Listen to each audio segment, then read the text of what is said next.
Hello students. आज का topic है राजनीतिक विचारधारा का क्षेत्र या विषय वस्तु। राजनीतिक विचारधारा के क्षेत्र का अभिप्राय इसकी विषय वस्तु से है। राजनीतिक विचारधारा के क्षेत्र में वे बातें आते हैं जिनका अध्ययन विभिन्न राजनीतिक विचारधाराओं में किया जाता है। प्राचीन काल में भी राजनीतिक विचारधारा का क्षेत्र बहुत व्यापक था और वर्तमान समय में तो जबकि राजनीतिक सर्वव्यापक गतिविधि हो गई है, स्वाभाविक रूप से राजनीतिक विचारधारा का क्षेत्र और अधिक व्यापक हो गया है।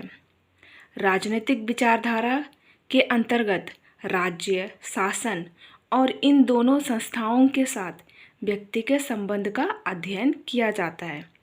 इसी प्रकार अंतर्राष्ट्रीय राजनीति से संबंधित विचारधाराओं में राज्यों के वैदेशिक संबंधों को निर्धारित करने वाले तत्वों का अध्ययन किया जाता है।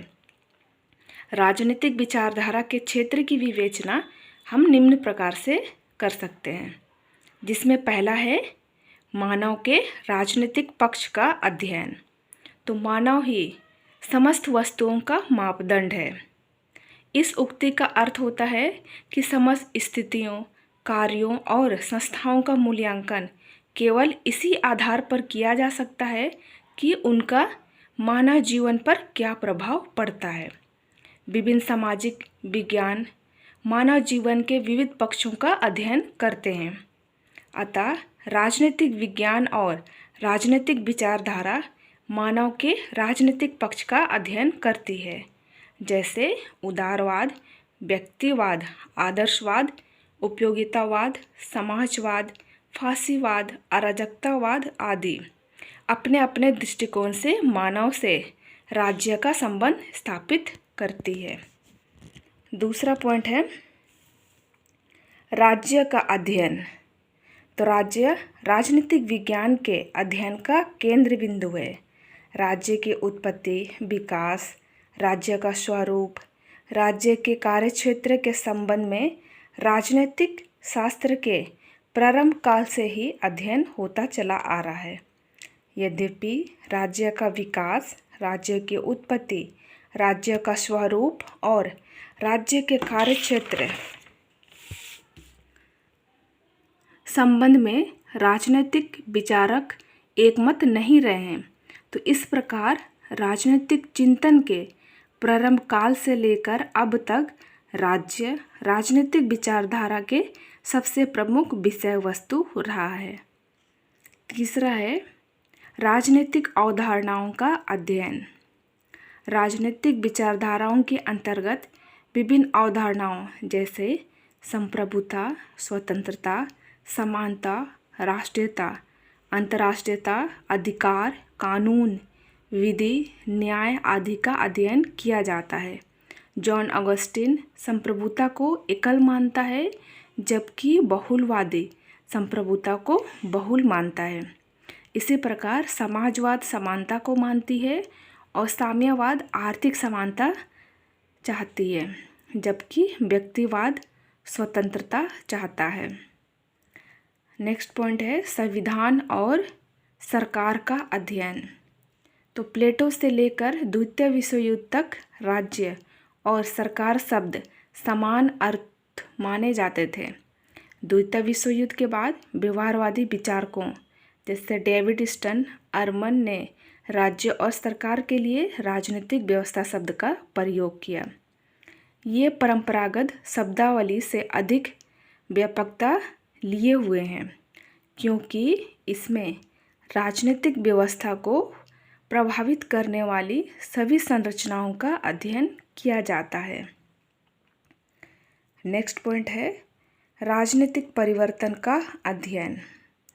राजनीतिक परिवर्तन के संबंध में विभिन्न राजनीतिक विचारधाराओं का अपना अपना दृष्टिकोण है। उदारवाद परिवर्तन के लिए क्रांति का विरोधी है, जबकि मार्क्सवाद क्रांति के समर्थक हैं। इस प्रकार मार्क्सवाद लोकतांत्रिक समाजवाद, श्रमिकवाद और श्रेणी समाजवाद पूंजीवाद का विरोधी है और समाजवाद का समर्थक है, लेकिन पूंजीवाद को हटाकर समाजवाद लाने की पद्धति के संबंध में सब में मतभेद है। नेक्स्ट पॉइंट है विदेशी संबंधों का अध्ययन। राजनीतिक विचारधाराओं के अंतर्गत विदेशी संबंधों के सिद्धांतों का अध्ययन किया जाता है। इसमें विदेश नीति, राष्ट्रीय हित, विदेश नीति के निर्धारक तत्व, इसके लक्षण, उपकरण आदि सम्मिलित है। इसके अतिरिक्त राष्ट्रीय हित, राष्ट्रीय शक्ति, राष्ट्रीय संतुलन, अंतर्राष्ट्रीय संगठन, विश्व जनमत, विश्व शांति, गुट निरपेक्षता आदि का भी अध्ययन किया जाता है। नेक्स्ट है आधुनिक राजनीतिक चिंतन। राजनीतिक विचारधाराओं में आधुनिक राजनीतिक चिंतन सम्मिलित है। इसमें Charles Merriam, David Easton, Gabriel Almond, Lasswell, Simon आदि का नाम उल्लेखनीय है।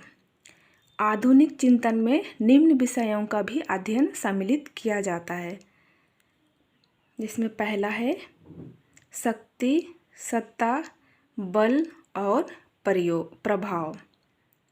दूसरा है राजनीतिक व्यवस्थाएं। तीसरा है निर्णय प्रक्रिया और मूल्य विश्लेषण।